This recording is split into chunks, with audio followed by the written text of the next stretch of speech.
Welcome to NarrativeNook audio tales where enchanted stories come to life. If you enjoy our stories, please subscribe, like and share to support our channel. Enjoy listening. Rain, too, seemed to have realized it as she looked at Snow and indicated that she understood her meaning with her eyes. Snow then put her hand down as Rain whispered, "Snow, if the misunderstanding between Stanley and Nicole has been resolved, doesn't that mean all of their plans were all for nothing? What's that damn Nora doing? Why can't she control her brothers?" Nora was bad-mouthing about Nicole to them the whole day long back then, and they thought Nicole had no standing in the family. And now everything was clear, with Stanley and the others stating their position. Both Snow and Rain can no longer do as they please anymore. After all, trying to act against Nicole meant making enemies out of the 5 Riddle brothers. All of them were popular figures in both the high school and university departments. If Snow and Rain were not careful, they might get harassed by their fans until they might not be able to come to school out of shame. Snow then sighed. "Let's just set out plans aside for a moment and wait for this storm to pass first." Rain could only nod. Just as the two were getting up to leave, the people around them recognized the sisters as they crowded over. They asked with both curiosity and disbelief, "Snow, is Nicole really your sister?" The smile on Snow's face froze. When she thought of Nicole, that country bumpkin, being mentioned in the same sentence as her, she felt uncomfortable. Yet she still withstood that as she answered, "She's just a cousin." Implicitly, that meant that she and Nicole were not close. Rain nodded as well, yet those people still continued to question them. "Since you are family, then why is there news about Nicole bullying you? Why is she bullying you? We really want to know." Snow found it difficult to maintain her facade, and upon seeing that, Rain quickly interjected, "Shouldn't you guys be asking Nicole why is she bullying my sister? Nicole's from the countryside and is totally uncouth. Why aren't you looking for her instead of troubling us here?" The group felt that she had a point and stopped asking. Snow took the opportunity to say to the group surrounding her and Rain, "Everyone, we still have something to attend to and will take our leave first." After that, she ignored the crowd as she pulled Rain away and left. With her back facing the crowd, Snow's expression was livid. That Nicole was nothing but a mutt from the countryside. How can she be compared to me? Thinking of how Harvey had treated her, Snow was so angry she squeezed Rain's hand hard. Rain felt pain as Snow's grip got tighter. She immediately said, "Snow, my hand hurts." Only then did Snow realize it as she turned around gently. She placed Rain's hand on her palm and massaged it. She then said, "I got lost in my thoughts just now, sorry. How are things going between you and Gary?" Rain shook her wrist, and when she heard Snow mentioning Gary, her dissatisfaction in her was about to overflow. "I'm not sure what he is busy with every day. He has not been taking my call, and that day when I went to his class to look for him, he only asked me a question about Nicole before leaving. I couldn't even stop him for a second." As she said that, a look of hatred flashed past Rain's eyes. It was all because of Nicole. Snow could tell from Rain's expression that her little sister's relationship was not going well with Gary. She comfortingly patted Rain's hand as they got into the car sent from the Riddle family, and soon they were heading out of school. Just at this moment, Rain noticed a familiar-looking luxury car. However, they had sped past it. After she rubbed her eyes, the car was already out of her sight. "Am I seeing things?"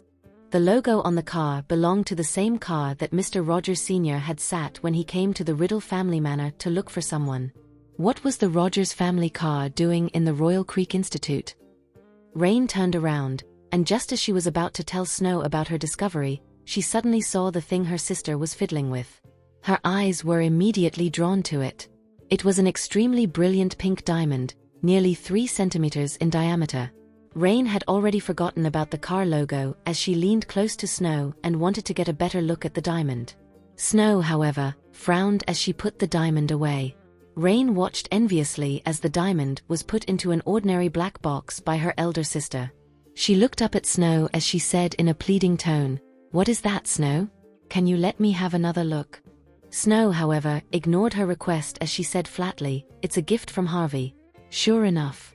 The Riddle family would not give Snow such a good diamond, and even the necklace Karen had given Snow only had 0.8 of a diamond. It was totally incomparable to the diamond just now. How can a grain of rice compete with the sun and moon? And also, Snow's boyfriend was, after all, Harvey Ellison. Thinking of this, Rain was even more envious. Gary, too, can produce such a gift, but he had never given her anything, and she knew he did not recognize her at all. Rain looked on admiringly at Snow. Snow, can you teach me once we get back how did you get Harvey to treat you so well? I too want Gary to treat me like that.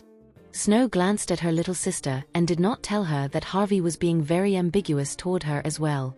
She simply just smiled proudly and nodded. Just look, with this diamond alone, Rain thinks that Harvey is treating me very well. How can he abandon me? Snow managed to persuade herself. After arriving at the Riddle family manor, she immediately went to her room and took out the diamond to store it properly as she prepared to take it to a jewelry store to process it when she had time. Back in school, in Class A of the 11th grade, Nora was about to go crazy. She had not returned home for the past 2 days and did not know that Mr. Riddle Sr. had already permitted everyone at home to proclaim Nicole's identity. She then heard her elder brothers suddenly announcing their relationship with Nicole, and they were all protecting her. Where does that put her, the original little sister, now? Sure enough, after class and during break time, someone came over to ask Nora. Nora. Stanley and Samuel said that Nicole was their little sister.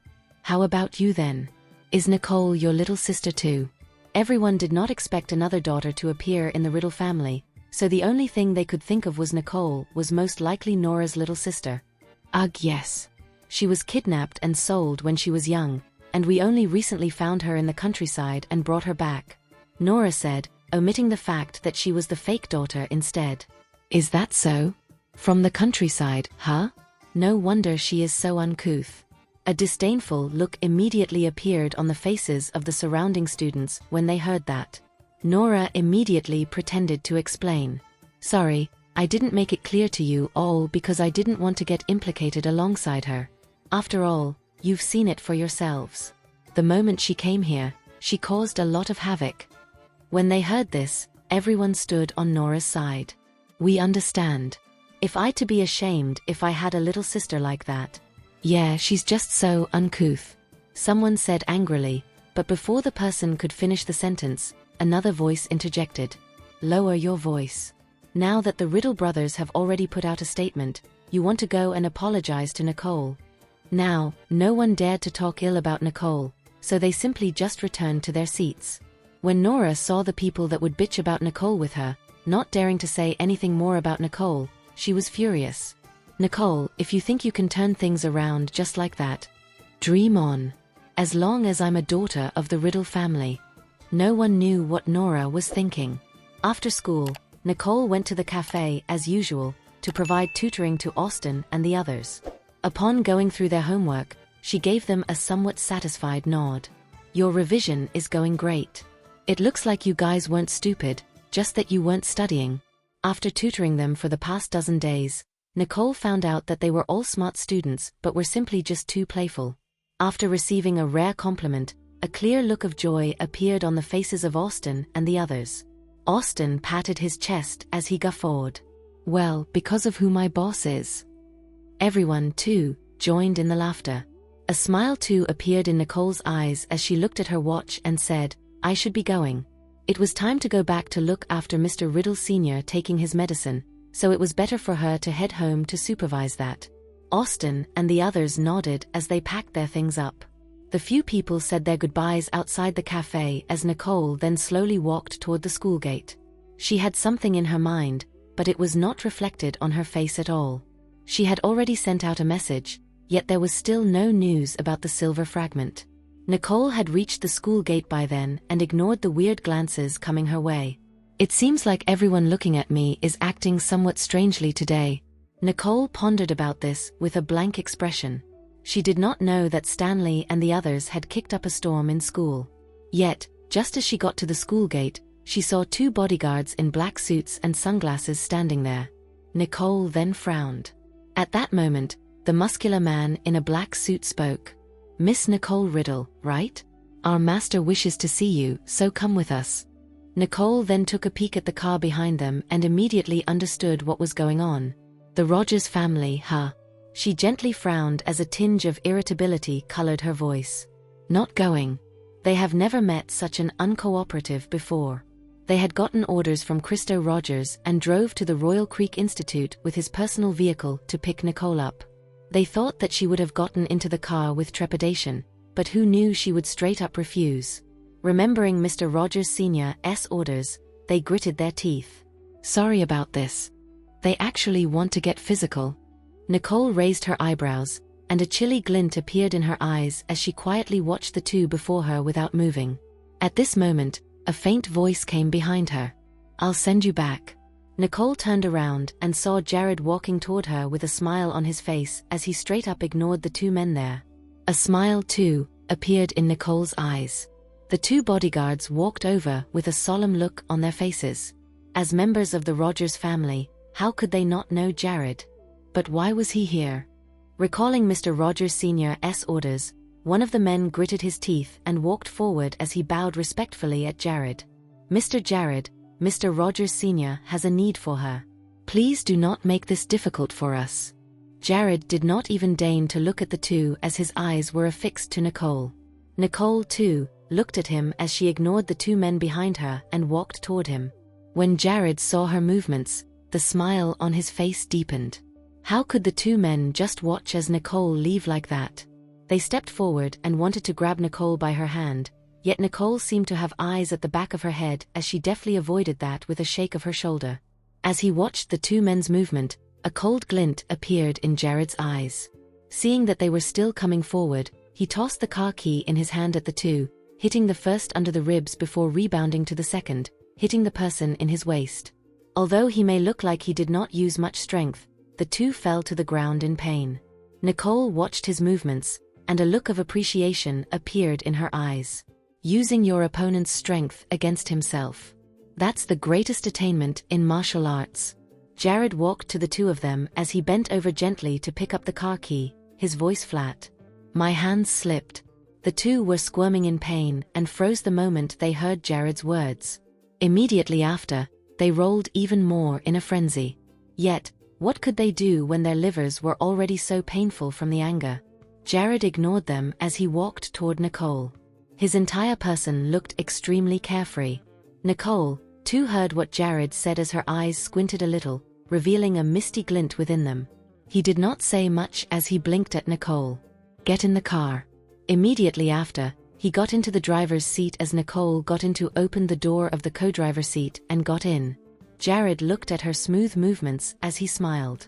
He quickly started the car as Nicole's somewhat cold yet alluring voice came from the side.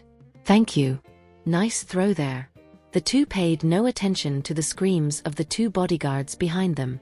Jared gave Nicole a glance, and there was an almost imperceptible gentleness in his voice. Sit tight. He slowly stepped on the accelerator, yet the car launched like an arrow and very quickly left the Rogers family car behind.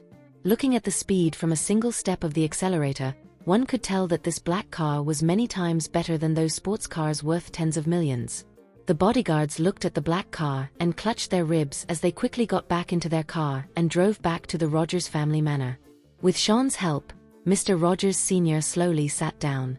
He got a little anxious waiting, and his temper turned grumpy, so much so that his attitude toward Sean was nothing but impatience. Enough, you don't have to accompany me anymore. See if they have brought her here or not. Sean could see his anxiety and did not say much as he let go and said, Dad, calm down. They should be back soon. Understand how Dad is feeling now, right? Sean nodded as he looked down. Mr. Rogers Sr. did not notice the faint mockery in his eyes and thought that he did not mind his rough language earlier. Thus he liked this son even more in his heart. He got Sean to sit on the sofa beside him as he looked on anxiously in the direction of the main door. Just as Mr. Rogers Sr. wanted to get up to go to the door, the main door of the manor was opened as the two men he sent hurriedly walked in. Mr. Rogers Sr. looked over with some agitation, yet when he saw no one behind them, his entire expression turned icy. Give me a good reason. Why didn't you two bring Nicole back? The two bodyguards looked at his terrifying expression, and even the muscular-looking man's voice trembled as he spoke. We wanted to bring Miss Riddle over, but we ran into Mr. Johnston. Mr. Johnston? Which Mr. Johnston? The bodyguard said cautiously. The very person you told us that we cannot afford to offend. Mr. Rogers Sr.'s expression immediately changed. He recalled Jared had left with Nicole during his birthday banquet. He had already started being suspicious about their relationship since then. He did not expect Jared was still being ambiguous with Nicole. In fact, after the Johnston family drew a distance away from the Riddle family, the Riddle family had never announced to the outside world that they had arranged a marriage between two babies. Even Mr. Riddle Sr. dared not mention this, so that was why when Nicole wanted out of the arrangement, Jared simply just went along. After all, the two families were too far apart now. Therefore, very few people in the outside world knew that the two had a marriage arrangement. Mr. Rogers Sr. squinted his pair of darkened eyes. He slowly made his way to the two bodyguards with a strange look on his face. The two were so afraid they dared not move and could only let Mr. Rogers Sr. look at them as if he was picking goods. After circling around them twice, he stood before them as he suddenly let out a faint smile. Just as the two breathed a sigh of relief, each of them was met with a slap across the face. Sean stood aside with lowered gaze as he watched Mr. Rogers Sr. venting his temper as he took up his walking stick and hit the two hard at the bend of their knees.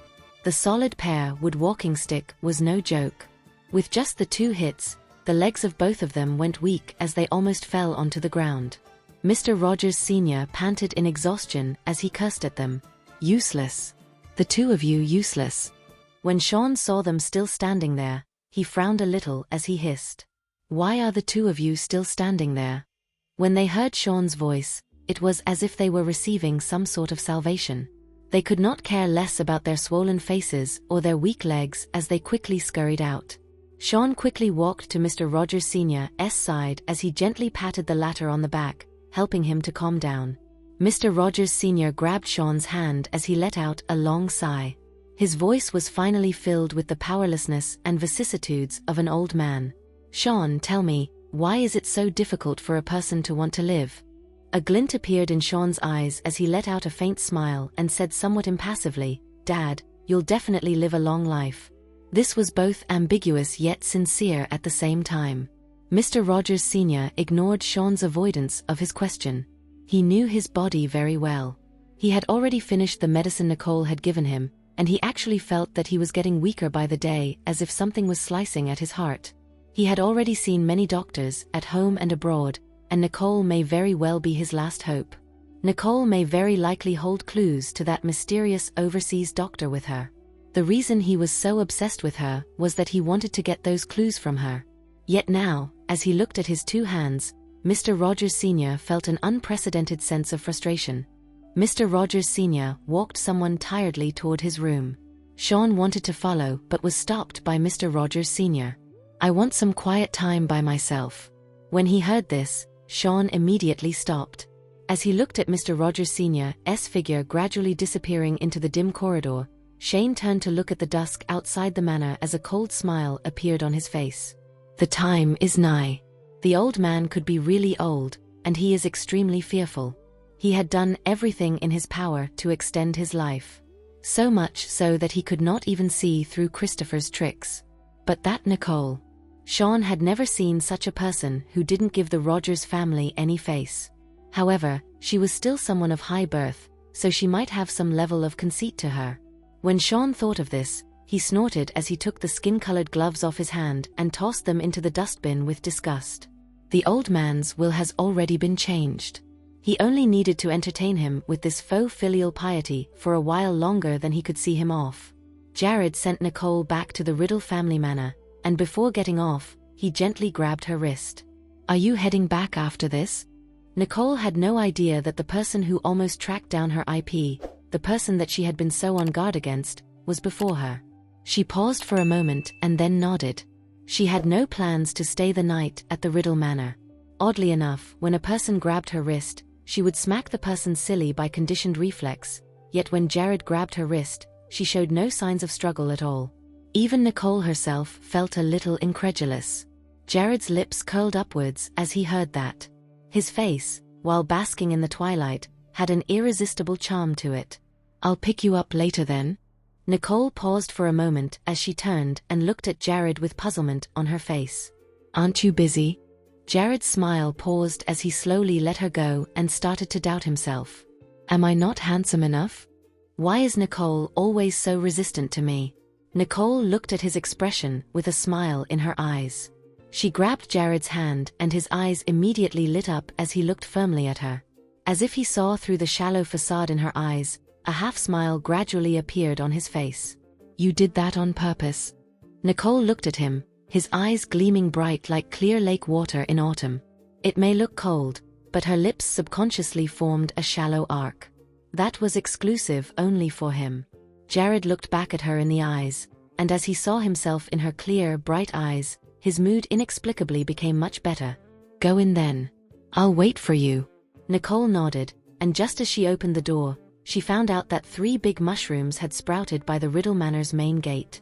Both Samuel and Spencer were looking at Nicole somewhat begrudgingly while Stanley massaged his chin. His eyes were deep as he looked at Jared. He had already walked close earlier, and if she still did not come down, he was prepared to knock on the car window. Jared's car was so heavily tinted that they could not see what was going on inside the car at all. Stanley's gaze toward Jared was somewhat unfriendly, yet when he turned to Nicole, it became very mellow. Nicole, what took you so long? They had planned to come back home to pay Mr. Riddle Sr. a visit after school, yet no one expected Nicole to be so late. Nicole looked at her brothers expressionlessly and closed the car door, blocking their view of Jared, then walked ahead into the mansion. I'm sorry for being late. I bumped into someone on my way here. Questions filled Samuel's head, and he could not help asking, was Jared the one who sent you back?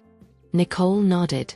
She glanced casually at Samuel and froze, then strode toward him.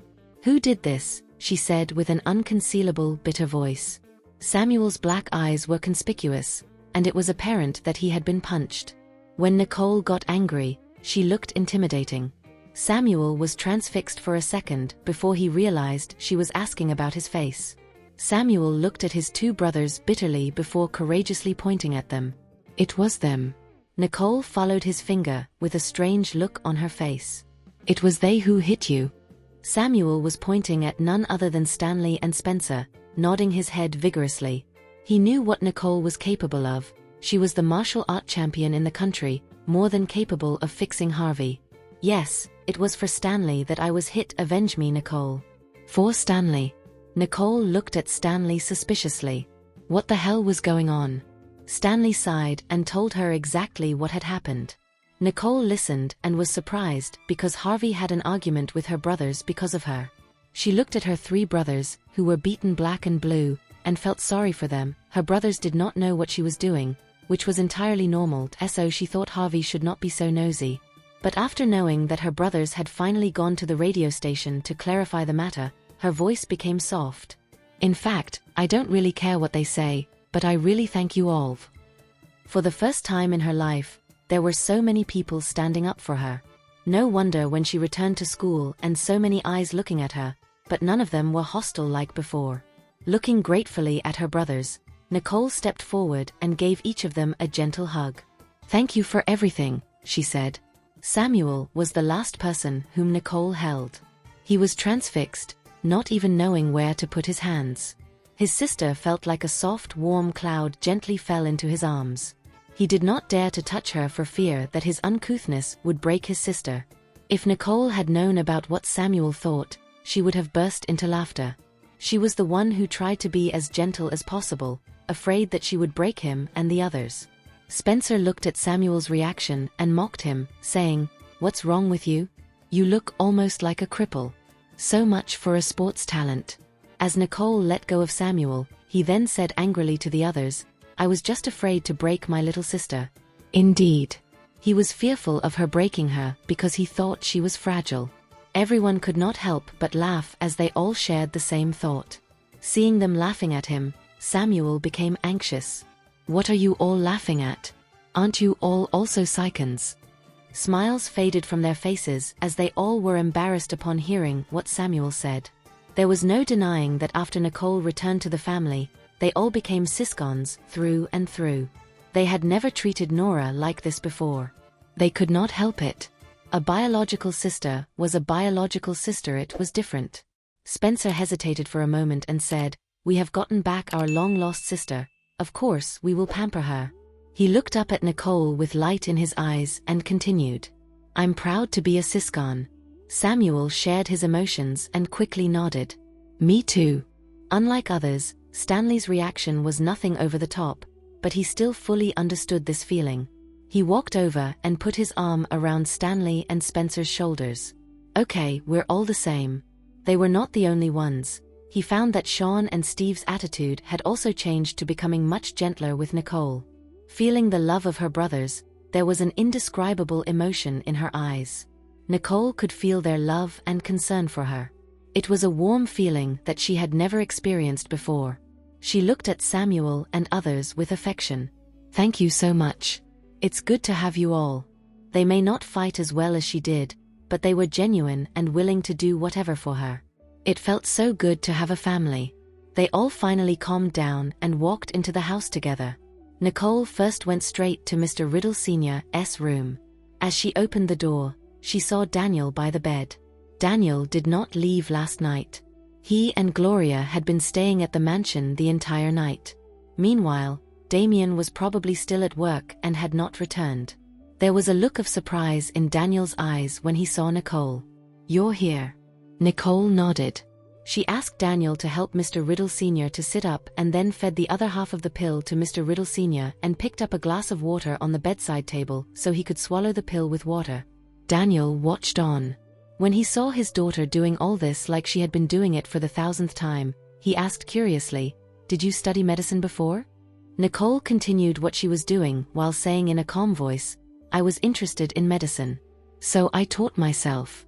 Daniel nodded knowingly, with a sense of relief in his eyes. Mr. Riddle Sr., who had said nothing so far, looked at Nicole with some surprise but was soon relieved. Daniel used to like medicine. If not because of his health, he would have probably become a doctor in San Joto. Mr. Riddle Sr. regretted the thought of this. For good measure, Nicole used a small needle and injected a drug into the vein on the inside of Mr. Riddle Sr.'s elbow before gently laying him flat on the bed. As she turned around to leave, Daniel called out anxiously, You're leaving just like this? At first, Mr. Riddle Sr. could not let his ego down to look at Nicole. But when he heard Nicole was leaving, there was no time for him to think. He spun his head around to look at her as if he could not bear to see her go. Nicole was unruffled and waved at Daniel. I'm going to see my mother. Thinking of the soup that Gloria sent to her at noon today, Daniel just looked a little not too happy, but her mother was so anxious. She had never enjoyed such meticulous care from her adoptive mother last time. Daniel nodded in acknowledgement. As Nicole turned around to leave, Mr. Riddle Sr. became desperate. He said to Daniel, You leave the room first. I have something to talk to Nicole about in private.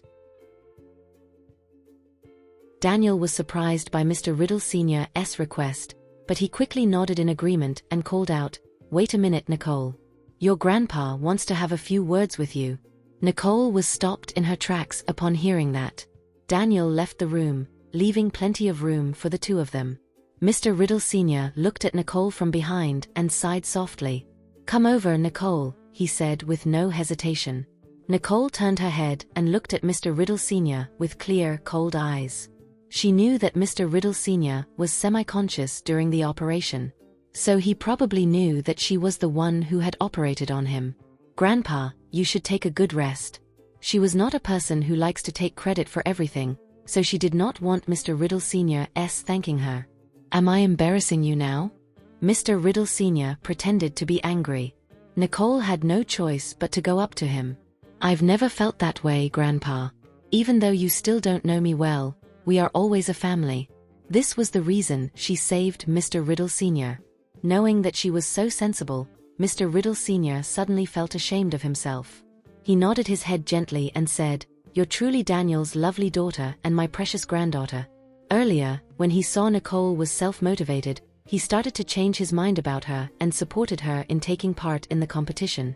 Now it seemed that he was right. Getting complimented by Mr. Riddle Sr., Nicole's expression softened. It is my honor for Grandpa to admit that I'm your granddaughter. Before coming back, she was not expecting Mr. Riddle Sr. to have accepted her so quickly. Mr. Riddle Sr. looked at Nicole. Instead of asking if she was the one who cured him, he looked her in the eyes and said slowly and clearly, Please convey my gratitude to the surgeon who operated on me. I, Benjamin, will never forget that. Nicole looked at Mr. Riddle Sr. and knew that he was helping her hide her identity. She appeared nonchalant, but the light in her eyes was extremely bright. She looked back and nodded at Mr. Riddle Sr., whose usually stony countenance had gradually softened. I will, she said. Mr. Riddle Sr. looked thankful and emotional when he heard Nicole's reply. Nicole quickly tried to calm him down. You need a good rest now, Grandpa. Don't get overly excited. Mr. Riddle Sr. looked at her and let out a gentle smile. He patted Nicole's hand and said softly, I won't question what you do from now on, as long as you work hard and don't fall behind, understand? Nicole nodded in acknowledgement. She knew that as part of the Riddle family, grades were only the most basic requirement. Mr. Riddle Sr. leaned over with a mysterious look and whispered to her, If your grades improve on this monthly exam, I will buy you a gift. He thought Nicole would be thrilled. After all, the gift he gave out had always been expensive. Yet Nicole was nonchalant. She tucked the quilt over his body and said, I don't need any gifts. All you need to do is take care of yourself. Mr. Riddle Sr. looked at Nicole in front of him and was delighted that this granddaughter of his was really a girl of character. After Nicole had settled with Mr. Riddle Sr., she was going to see Gloria downstairs. Steve and Sean had also come to the mansion, sitting in the living room talking with each other, frowning as if they were discussing something tricky. When they saw Nicole come downstairs, they both tacitly stopped their discussion. You're here too, Nicole. Nicole nodded in response, her eyes staying thoughtfully on her two brothers. Sean and Steve had quickly changed their topic of conversation, but Nicole could hear them talking about how Sebastian Wyantz changed his attitude all of a sudden. But Nicole did not know who that person was, nor did she give it a second thought. Sean did not want Nicole to get involved in these things, and Steve obviously thought the same thing. He smiled gently at Nicole and asked, Where are you going? Nicole said nothing but looked over at the kitchen at the other end. Sean and Steve followed her gaze, and their expression turned gentle when they saw Gloria was busy in the kitchen. Let's go. Nicole looked at Sean and Steve impassively and asked casually, Has something happened in the company? Sean and Steve were both slightly stunned by her question. But it was Sean who first reacted, looking at Nicole with a solemn face. Nothing. You don't have to worry about it. Her voice was imperceptibly gentle. They just wanted their sister to live her life happily. Nicole could hear the undertone of what Sean said and looked at them with growing, gentle eyes. Sean had a cold personality, but he still cared about Nicole very much. Yeah, don't worry about that. Let's have dinner, he said with a smile. Yeah, don't worry about it. Let's have dinner, Steve also said, smiling. Knowing that they were trying to keep her out of worries, Nicole walked toward the kitchen, saying nothing more. When Gloria saw Nicole, she fetched Nicole a bowl of soup. Steve and Sean saw that, and Steve sighed softly. I hope this remains the same every day. Sean said nothing, but his expression, which was warmer than usual, said it all. They stood quietly for a while before walking toward Mr. Riddle Sr.'s room. They did not know exactly what had changed Sebastian Wyantz's attitude, but they had to tell Mr. Riddle Sr. about it, which was the purpose of them here tonight. After they turned around and left, Nicole gently raised her eyes and looked thoughtfully in the direction they had gone. Gloria looked on affectionately as her beloved daughter drank the soup. Slow down. The soup is hot, she said gently. Nicole looked at Gloria. It's okay. It's not hot. As she drank a spoonful, Gloria quickly took out a napkin and gently wiped the corners of Nicole's mouth. What have Sean and Steve been busy with lately? Nicole asked expressionlessly. Gloria's face changed. She and Daniel were not involved in any matter of Riddle Corporation, but the tender was very crucial, and Mr. Riddle Sr. had still divulged some details to them. Knowing that Riddle Corporation had invested almost half of its fund into the tender, Gloria stopped what she was doing and nervously clasped the napkin in her hand. Nicole watched her expression and seemed to have understood something. Are things not looking up now? She asked softly. Gloria looked at Nicole with surprise. Who told you this? Nicole looked nonchalant, and she bluntly said, Just now, I heard Sean and Steve discussing it. It's about the tender. They have been well prepared for it, but there is news that McCarthy Corporation has moved into high gear these few days. Gloria sighed softly and worriedly. Thank you for listening. If you have enjoyed this story, please like and share so others can see it too. Also hit the subscription button and notification bell so you can be notified on our next release. Thank you for your support. God bless you.